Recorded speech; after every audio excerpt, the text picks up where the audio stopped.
बंगाल में बीजेपी के जीतते ही सोशल मीडिया पर यूजीसी की बात होने लगी, सवर्णों की बात होने लगी और यह कहा जा रहा है कि यूजीसी को लेकर सवर्णों की नाराजगी का कोई असर जो है वो बंगाल पर नहीं हुआ। बंगाल में तो बीजेपी ने बम्पर जीत हासिल कर ली और यही यूपी में होगा। सवर्णों की नाराजगी नहीं चलेगी, यह भी आरोप लग रहा है कि बंगाल चुनाव के बाद सोशल मीडिया पर सामान्य वर्ग को टारगेट किया जा रहा है।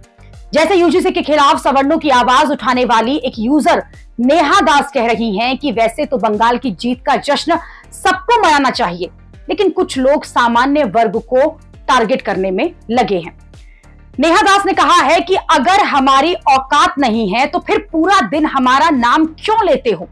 इसका मतलब है कि हमारी आवाज मायने रखती है, वरना बेकार के लोगों पर इतना टाइम कौन वेस्ट करता है। इसी तरह से यूजीसी के मुद्दे पर पूरी बीजेपी और संघ से भिड़ने वाले अजीत भारती भी यही बात कर रहे हैं कि बंगाल का तो मामला अलग था। यूजीसी का असली टेस्ट जो है वो तो यूपी में होगा। अपनी पोस्ट में अजीत भारती ने कहा है कि भाजपा ने 5 राज्यों में चुनाव लड़ा, एक में पहले से सरकार थी, एक में गठबंधन में थे, 3 में विपक्ष में थे। तो यदि तुम इन 5 में से 3 चुनाव में 390 सीटों में कुल 8 सीटें लाते हो और फिर तुम्हारा दुस्साहस है कि तुम बंगाल जीतने पर यूजीसी ले आते हो। बताएं मोदी की लोकप्रियता, तमिलनाडु में क्यों वोट शेयर जो है वो 8% घटा, इस पर करोगे डिफेंड या उसके लिए नितिन नबीन की फोटो लगा दोगे। मोदी नेता हैं, कोई नकार नहीं रहा, पर यूजीसी के बाद उनकी लोकप्रियता जो है वो घट गई है। डिनायल में जीते रहो। यदि तुम्हारे लिए लोकप्रियता का पैमाना झालमुड़ी है तो डमरू वाले का व्यू देख लो। अजीत भारती ने आगे लिखा है कि यूजीसी के विरोध में था और रहूंगा, और इस जातिवादी नीति के विरोध में रहूंगा जो कि समाज को बांटती है। मैं हर रोज दो मुहे नेता के विरोध में रहूंगा जो एक समय एक हैं तो सेफ हैं बोलते हैं और बाकी समय बिरसा फुले अंबेडकर करते हैं। एक और पोस्ट में अजीत भारती ने कहा है कि ये जीत अमित शाह और बंसल की है, बाकी साइड कैरेक्टर्स हैं। तुम नाचते रहो, यूपी पर दृष्टि रहेगी क्योंकि वो तो तुम्हारा पहला बड़ा टेस्ट है। अजीत भारती की पोस्ट पर एक यूजर ने रिप्लाई किया है कि उत्तर भारत में यूजीसी का प्रभाव दिखेगा, बंगाल में तो सत्ता परिवर्तन की लहर थी, बीजेपी तमिलनाडु केरल दोनों राज्यों को हारी है। अजीत भारती की पोस्ट पर एक यूजर ने लिखा है कि बंगाल में यूजीसी का असर नहीं होगा, ये पहले से ही बोल दिया गया था।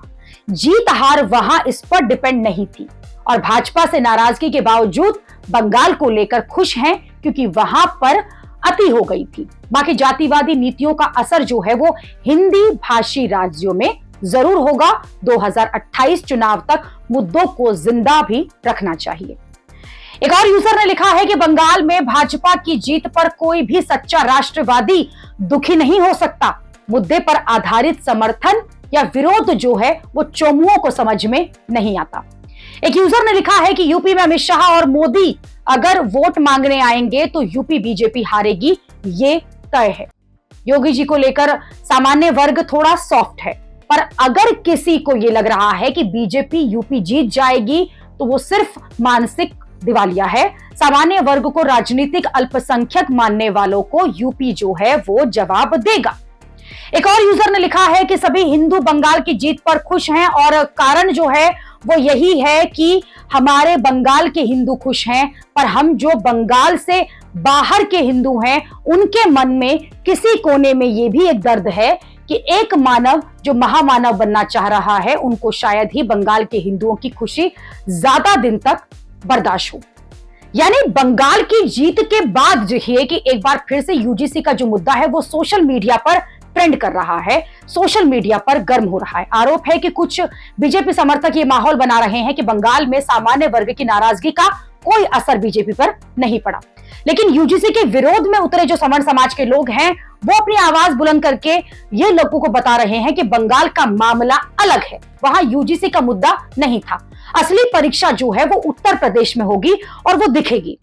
उधर बंगाल के साथ तमिलनाडु की भी चर्चा हो रही है। वॉइस ऑफ ब्राह्मण्स नाम के एक सोशल मीडिया अकाउंट से यह कहा गया है कि तमिलनाडु विधानसभा चुनाव में ब्राह्मण मुक्त का सपना देखने वालों नफरतियों का सपना ध्वस्त हुआ। इस चुनाव में डीएमके, बीजेपी, कांग्रेस, किसी भी बड़े राजनीतिक दल ने ब्राह्मणों को टिकट नहीं दिया।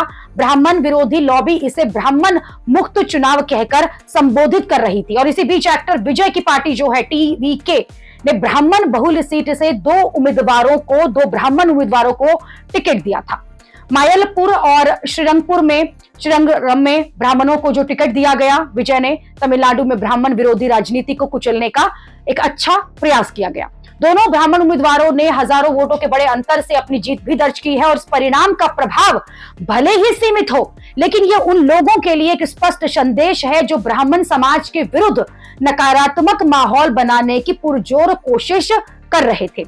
यह सिर्फ एक चुनाव जो है वहां तक सीमित नहीं है, बल्कि ब्राह्मण समान स्वाभिमान को सीधी चुनौती थी, जिसे ब्राह्मणों ने स्वीकार किया और फिर लोकतांत्रिक तरीके से लड़कर जीत हासिल की है। आप सभी इस संदेश को आगे बढ़ाने में मदद करें।